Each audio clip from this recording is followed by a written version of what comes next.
Welcome to my channel. Subscribe to the channel and listen to my stories every day. I suppose it began with Natalie's work trips.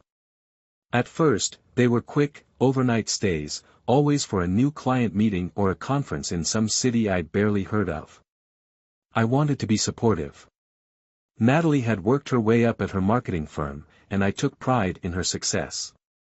I'd even tell friends, "She's just climbing the ladder," when they hinted that maybe she was gone a little too often. I never wanted to seem insecure or petty. But I couldn't ignore how things were changing. She was dressing up more, outfits too elegant for the modest meetings she used to attend. Her perfume, once a subtle hint, now filled every room she passed through, lingering even after she left for business. Some days, she'd leave me a brief kiss on the cheek before dashing off, eyes already far away. And it was the way she'd be glued to her phone after these trips that struck me the hardest. She'd smile down at it as if it was a lifeline, holding some secret that was too precious to share with me. One night, as I was drifting off to sleep, her phone buzzed softly. Natalie was in the bathroom, and I had a clear view of her screen. I didn't reach for it, that would be crossing a line, right? But as I watched, the screen lit up with a message preview: "Miss you already." I blinked, disbelief creeping in as I processed those words. This wasn't a friend saying goodbye. My heartbeat quickened, but I lay there, pretending not to notice. When Natalie came out, she didn't look me in the eye. She kissed my forehead as though I were a child and slipped into bed without a word. I turned onto my side, wondering if I was imagining things. But that message was enough to chip away at my trust, leaving me lying awake long after she drifted into sleep beside me. Over the next few weeks, that gnawing suspicion grew, twisting like a knot in my stomach. I started to notice more. She'd be humming around the house on days before a business trip and was distracted when she returned, as if her mind hadn't fully come back with her. The casual little laughs she gave her phone became unbearable to listen to, each one a reminder of the distance that had crept between us. Finally, on a gray Saturday morning when she had left for another trip, I couldn't stand the uncertainty any longer. I opened our computer and checked our phone records. The evidence stared me right in the face. A number I didn't recognize was peppered throughout the calls and messages, always popping up during her trips or late at night. Heart pounding, I jotted it down, then searched it online. It came up as a burner number, a disposable, untraceable account. My breath hitched, the pieces falling into place faster than I could process them. By the time Natalie came back that evening, I'd concocted a million ways to confront her, to hurl accusations and demand answers. I watched her like a hawk as she breezed through the door, seemingly oblivious to the silent storm brewing within me. But when she met my gaze, something flickered in her eyes, a tiny, almost imperceptible shadow that dared me to ask the question on the tip of my tongue. I held it back, afraid that once it escaped, it would destroy everything we'd built. Instead, I did something strange. I became the perfect husband. I greeted her with warm smiles, held her close in bed, and let her phone messages slide. I became attentive, affectionate, even planning a grand anniversary trip, the kind we used to take back when we were newly married and everything was still fresh. With every gesture, I kept a mental record of her responses, the rehearsed smile that didn't reach her eyes, the tension in her posture when I leaned in close. And with each fake smile, I prepared myself. If she could play this game, so could I. So I let her believe I knew nothing. For weeks, I was her ideal partner, showering her with kindness that she no longer deserved. Meanwhile, I was making my own plans. I reached out to a lawyer, made financial adjustments she wouldn't notice, and transferred certain assets into accounts only I could access. I crafted each detail with precision, knowing that when the moment came, it would need to hit her with the full weight of my betrayal, something more subtle, yet far more final than words. As our anniversary approached, she seemed distracted, caught between her two worlds. It was as if she knew on some level that something was coming, though perhaps not the kind of reckoning I'd envisioned. The night before our planned celebration, she was on her phone for hours, texting and glancing at me only when she thought I wasn't looking. The next morning, she dressed up beautifully, the way she used to before these cracks began to form. I'd made her favorite breakfast, playing the doting husband role to perfection. Finally, over coffee, I handed her a small, elegant envelope. She looked surprised, her eyes brightening, as though expecting some grand romantic gesture. Instead, as she unfolded the note inside, her expression froze. Natalie's eyes darted across the letter, the color draining from her face as each word sank in. She looked up at me, mouth slightly open, and then back down at the paper in her trembling hands. "I don't understand," she stammered, blinking rapidly. "You don't understand?" I repeated, letting a faint smirk tug at the corners of my mouth. "Come on, Natalie. You're an intelligent woman. Give it a second to really sink in." She swallowed hard, the confidence she usually wore as effortlessly as her perfume suddenly evaporating. "This isn't what it looks like, I swear. I can explain everything." "Can you?" I replied, folding my arms and leaning back in my chair. "So, why don't you go ahead and explain? But remember, I've got all the time in the world." She lowered the letter, her eyes glazing over as she scrambled for an excuse, some explanation that might absolve her. But there was no escaping it, every detail was laid out in my letter with irrefutable precision. "Those business trips you took," I said, my voice calm and steady, "they weren't exactly for work, were they?" "It was just a moment of weakness," she whispered, her hands wringing the edges of the letter. "It didn't mean anything. It was a mistake, one I've regretted from the start." "A mistake," I echoed, the words as hollow as her promises. "Right. Just a little misstep, over and over again, with the same person, 4 months." Her face twisted in pain, but this time, I felt nothing. The Natalie I had loved, the woman I had married, was gone. What sat across from me now was a stranger who'd hidden behind years of deceit and betrayal. "I don't know what you want me to say," she whispered. "Please, just tell me what you want." I leaned forward, my gaze never leaving hers. "I wanted honesty, Natalie. I wanted a marriage I could trust. But since that's clearly off the table, I figured I'd settle for truth and dignity. And I want it today." A silence thickened between us, punctuated only by the sound of her shaky breaths. She tried to speak, to reach out to me across the chasm that her choices had created, but I wouldn't let her. She didn't deserve it. Not anymore. I stood up slowly, feeling the weight of each step as I moved away from her. "I'm heading out for the day," I said, grabbing my keys and jacket. "Think about what you want to say to me when I get back. And don't bother running off to that guy, you're on your own this time." Before she could respond, I closed the door behind me and walked into the cool morning air. Outside, the world was buzzing with life, ordinary and serene, as though my life hadn't just imploded. I walked down the street, taking deep breaths to steady myself, feeling each one calm the storm that raged inside. I wasn't done yet. There was still more to prepare. After a few hours of clearing my head, I stopped by our bank to double-check that all the paperwork I'd started was in place. There were accounts that needed to be secured, a will to update, and more practical details to ensure that Natalie wouldn't have access to anything she hadn't earned herself. It wasn't vindictive, I told myself. It was practical. Protecting myself from someone who decided to sabotage everything we'd built together. When I finally returned home that afternoon, I found Natalie sitting on the couch, eyes rimmed with red, her face puffy and tear-streaked. I couldn't feel pity for her. Not when I remembered her laughing down at her phone, grinning at the screen while I sat beside her on the couch, oblivious. I took a seat across from her and waited, letting the silence speak for me.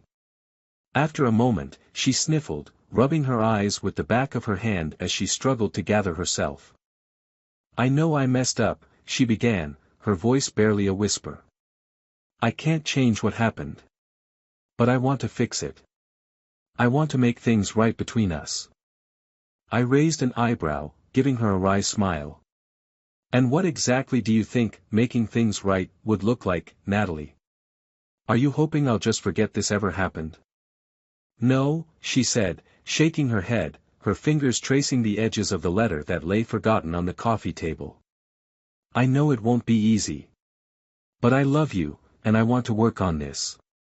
On us. Please, just give me a chance. I laughed, a harsh, mirthless sound that echoed through the room. A chance? Like the one you gave me when you were out with him? You expect me to believe you're suddenly filled with remorse? Her shoulders sagged, and she looked down, clearly fighting back fresh tears. It wasn't like that. It was a mistake. It was just something I got caught up in. I never wanted to hurt you. I shook my head, leaning forward. I don't care about what you wanted. I care about what you did. You lied, repeatedly. Every time you left for one of your business trips, every time you looked me in the eyes and told me you loved me. You broke every promise you made to me, and now you think you can just apologize and make it go away. Her lips trembled, but she held my gaze, as if hoping that some piece of the man she once loved might still be willing to forgive her. But I'd made my decision. I was done living in her shadow of deception. You can stay here for now, I said coldly, but only until you figure out where else you're going. This marriage, this house, everything we built, it's over, Natalie. You ended it the second you chose someone else over me. Her face twisted in shock, as though she hadn't expected me to actually follow through. She started to protest, but I silenced her with a single look. I mean it. Get your things in order, because when I'm ready to file the papers, you'll be on your own. A cold silence fell between us. I stood up and made my way to the bedroom, leaving her to stew in the misery she'd created. Behind closed doors, I let out a long, shuddering breath, my hands clenching into fists. The part of me that had loved her, that had seen her as my partner in life, was fading. In its place was a man determined to protect himself from ever being hurt like this again. Lying in bed that night, I stared up at the ceiling, the weight of everything settling over me. It was strange to think that only days ago, I'd considered her my entire world. Now, all I wanted was distance, a chance to reclaim the pieces of myself that she had taken. In the morning, I left before she woke up, leaving her alone with the consequences of her actions. I had a few errands to run, but the first stop was my lawyer's office. The details needed to be ironed out, the final touches to ensure that everything was set in stone. I was taking back my life, one step at a time, and soon, Natalie would be nothing more than a memory. By the time I returned, I had papers in hand, ready to make the final move. Natalie was sitting at the kitchen table, waiting for me, a faint glimmer of hope in her eyes as though expecting some change of heart. I set the papers down in front of her, my gaze unwavering. These are yours, I said, my tone flat. You'll need to look them over, but everything is there. This is happening, Natalie. There's no going back. The reality hit her all over again, her expression crumbling as she realized that I was serious. This was the end. Natalie's eyes lingered on the stack of papers I'd set before her, the weight of what they represented sinking in. She reached out, fingertips grazing the edges of the documents, before she finally met my gaze, her face drained of all color. You're serious about this, she whispered, her voice laced with a hint of disbelief. You're really going to end everything? Did you think I was bluffing? I replied, crossing my arms. I've put up with enough, Natalie. You ended things the moment you chose him. She dropped her gaze, biting her lip in a way that once might have softened me. But now, the sight of her hurt, her vulnerability, didn't stir anything in me. Her regret came too late, any semblance of trust or compassion had dissolved the moment I saw the truth. Her hands trembled as she picked up the first sheet of paper. I didn't think it would come to this, she said softly. I thought we could fix things. You're my husband. I thought you'd understand. Understand? The word erupted from me with a laugh, sharp and cold. You're not the victim here, Natalie. You were the one sneaking around, lying to my face, and sharing your life with someone else. You betrayed everything we built together. She winced at the harshness of my words, and for a fleeting moment, I saw a trace of the woman I once loved, the woman I'd imagined spending the rest of my life with. But that woman was a ghost now, a relic of memories tainted by lies. A heavy silence fell between us, punctuated only by the faint ticking of the clock. It felt surreal, like standing on the edge of a cliff with the inevitability of the fall looming just below. There was no going back now, we'd crossed the line, and the chasm between us was too wide to bridge. Finally, she set down the papers and looked up, a glimmer of defiance in her eyes. You know, I made a mistake, she said, her voice steadier than before. I messed up, and I'm not proud of it. But we both know you haven't been perfect, either. I raised an eyebrow, unfazed by her attempt to shift the blame. I never said I was perfect, Natalie. But I was loyal. I was honest. I never lied to you or shared my heart with someone else. But you weren't there for me, were you? She leaned forward, frustration flaring in her voice. You were always so wrapped up in your own world, your work, your projects. You pushed me away. I felt invisible to you. A bitter chuckle escaped me. So that's it, then. That's your excuse. Because I didn't give you enough attention, you decided it was okay to find it somewhere else? You could have talked to me, Natalie. We could have fixed things together. But instead, you chose to keep secrets. I tried to talk to you, she shot back, her voice wavering with a mixture of anger and desperation. But you never listened. Every time I tried to tell you how I felt, you brushed it off or told me I was overreacting. I shook my head, the reality of her words stinging, but not enough to change my mind. Maybe I wasn't perfect.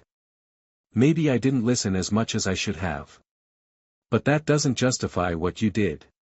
You could have been honest, but you chose to lie. That's on you, not me. Her defiance crumbled, and she looked away, silent and defeated. I could tell she wanted to keep fighting, to hold on to the last shreds of her pride, but she had nothing left to stand on. We both knew it. For a moment, I thought about reaching out, about softening my tone and telling her that maybe we could find a way through this mess. But the weight of her betrayal, the months of lies and hidden messages, crushed any hint of compassion. She had burned the bridge between us, and there was no salvaging the ashes. I took a deep breath, forcing myself to stay composed. You can stay here until you figure things out, I said, my voice devoid of emotion. But this marriage is over. I'll be moving out soon, and I expect you to do the same once you have somewhere else to go. She nodded, her shoulders slumping in resignation. Fine, she whispered, barely audible. If that's what you want. It's what I need, I replied firmly. For once, I need to put myself first. With that, I turned away, leaving her to process the reality of what she had lost. I felt a strange sense of relief, as if a weight I hadn't realized I was carrying had finally been lifted. It was a bittersweet freedom, but freedom nonetheless. The days that followed were filled with a tense, quiet routine. We avoided each other, moving through the house like strangers. Occasionally, I'd catch her staring at me, her expression unreadable, but I no longer cared to decipher it. Each moment we spent in silence only served to deepen the rift between us, an unspoken agreement that we were done, that there was nothing left to salvage. One evening, as I was packing some boxes in the garage, I heard footsteps behind me. I turned to see Natalie standing in the doorway, her face etched with an emotion I couldn't quite place. Are you really going to leave? She asked, her voice barely a whisper. I met her gaze, unflinching. I already have, Natalie. This is just a formality now. She looked down, a single tear slipping down her cheek. I never wanted this. Neither did I I replied, my voice colder than I intended. But here we are. We stood there in silence, two people who had once shared everything now reduced to nothing more than memories and regret. It was a strange feeling, standing so close to someone who had once been my world and realizing that we were now complete strangers. I hope you find what you're looking for, she whispered, her voice breaking. Goodbye, Natalie, I said, my tone final. I hope you do, too. With that, I turned away, focusing on the boxes in front of me. I didn't look back, didn't give her the satisfaction of one last glance. She'd made her choices, and I was making mine. The following week, I moved into a temporary apartment across town. It wasn't much, a small, modest place with just enough space for the essentials, but it was mine. For the first time in years, I felt a sense of control, a sense of peace that I hadn't realized I'd been missing. I settled into my new life, gradually rebuilding the pieces of myself that had been shattered by Natalie's betrayal. I threw myself into work, finding solace in the steady rhythm of my days. Friends reached out, offering their support, but I kept my distance, not ready to let anyone back into the cracks of my heart. One evening, as I was scrolling through social media, I stumbled upon a photo of Natalie. She was at a restaurant, smiling, surrounded by a group of friends. She looked happy, carefree, as if nothing had happened. My stomach twisted, a mix of anger and disbelief coursing through me. How could she move on so easily, so quickly? I closed the app, disgusted by the sight. Her life was her own now, and I wouldn't allow her to haunt mine any longer. I was done with her lies, her manipulation, and the false promises that had once kept me tethered to a fantasy. In the end, I realized that losing her wasn't the tragedy I had once feared. It was a release, a chance to rediscover who I was without the weight of her betrayal dragging me down. She was no longer my responsibility, no longer the anchor that kept me grounded. I had my own life to live, a new path to forge. And for the first time in a long time, I felt free. The months drifted by like autumn leaves in the wind, and my life settled into a quiet rhythm of work, solitude, and tentative healing. My friends tried to pull me out for dinners, drinks, even the occasional dating setup, but I turned them all down. The thought of meeting someone new, opening my heart again, felt more exhausting than liberating. I convinced myself that time alone was all I needed. I'd find myself again, piece by piece. But healing was a deceptive promise. Each night, as I lay in bed staring at the ceiling, fragments of memories slipped in, memories of laughter and whispered secrets with Natalie, nights we'd stayed up talking about dreams, hopes, and a future that now seemed like an elaborate lie. I tried to push the thoughts away, bury them under the day's exhaustion, but they always crept back, haunting me when I was most vulnerable. One evening in late November, I received a call from an unfamiliar number. I ignored it, letting it ring out. A few minutes later, the same number called again, but this time it left a voicemail. Something about it tugged at me, a strange urgency, and I pressed play. A woman's voice, one I didn't recognize, came on, soft and hesitant. Hello, is this William? I'm calling on behalf of Natalie. She asked me to reach out to you. Please, it's important. She's at Westfield General, room 402. I don't have all the details, but I think you should come. I don't think she has much time. A hollow silence filled the room as the voicemail ended, and for a long moment, I sat there, stunned. My mind wrestled with the idea, grasping at the meaning of those words, at what could have happened. Was this a trap? Some desperate attempt to manipulate me? I told myself not to go, to stay rooted and detached. But despite my better judgment, I found myself grabbing my coat and heading for the door. The hospital was cold and impersonal, its antiseptic smell filling the hallways as I wandered down the corridor in search of room 402. When I finally reached the door, I hesitated, feeling a mix of anger, fear, and something I couldn't name. A nurse passed by and gave me a sympathetic smile, as if sensing the weight of my hesitation. I steeled myself and stepped inside. Natalie lay in the bed, frail and pale, her once bright eyes closed, her breath a shallow, labored sound that filled the room. Her cheeks were hollow, her hair dull and thin against the pillow. The woman I'd loved was barely recognizable, swallowed by sickness. I felt a sharp pang in my chest, a strange mix of pity and grief that twisted together in a way I couldn't understand. Her eyes fluttered open, and she looked at me, recognition dawning slowly. She tried to smile, but it faded, leaving only sadness in her gaze. "Will," she whispered, her voice barely more than a breath. "You came." I wanted to say something, anything, but words failed me. All I could do was stare, drinking in the sight of her, trying to reconcile the fragile figure before me with the vibrant, confident woman I once knew. "It's been a while," she murmured, her gaze drifting as if she were searching for something just beyond my reach. "I didn't think you'd want to see me again." I swallowed hard, my throat tightening. "I almost didn't come," I admitted, the honesty surprising even me. "I didn't know what to think." A faint smile tugged at her lips, but there was no warmth in it. "I don't blame you. I wouldn't have come either." She closed her eyes for a moment, gathering her strength, and when she looked at me again, there was a vulnerability there, something raw and broken. "I'm sorry," she whispered, her voice cracking. "I know that's not enough, not for everything I did. But I am. I'm so sorry, Will. I didn't know what to say." Her apology hung in the air between us, a fragile thing, almost too late. But I could see the pain in her eyes, the regret etched into every line of her face. And despite everything, despite the lies and the betrayal, I felt a pang of sorrow. I had once loved her with everything I had, and even though that love had turned to bitterness, a part of me mourned for the woman I'd lost.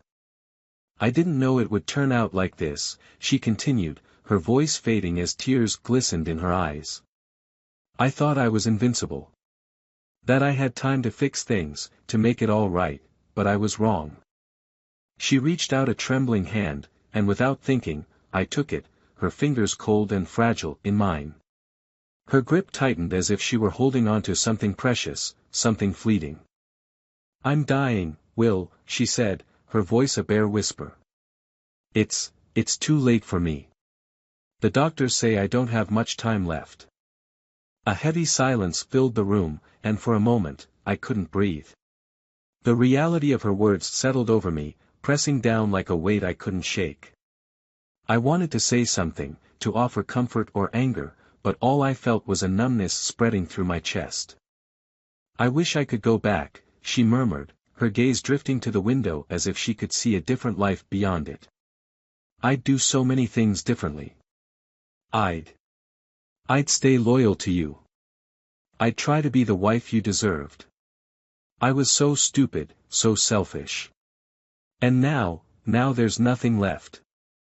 She looked at me, her eyes filled with a deep sadness that pierced through my defenses. "I don't expect you to forgive me, Will. I know I don't deserve it. But I wanted you to know. I loved you. I loved you more than I could ever say.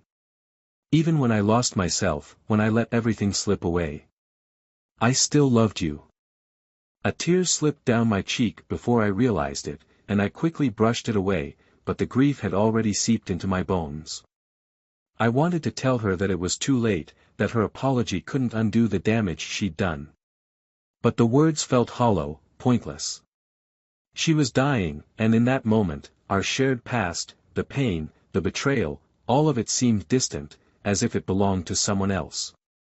I held her hand, letting her find whatever comfort she could, and together we sat in silence, letting the weight of everything unsaid settle between us. Her breathing grew shallower, her grip weaker, but she didn't let go. She clung to my hand as if it were an anchor, a lifeline holding her to the world she was leaving behind. As the hours passed, her breathing slowed, each breath a struggle, a battle she was slowly losing.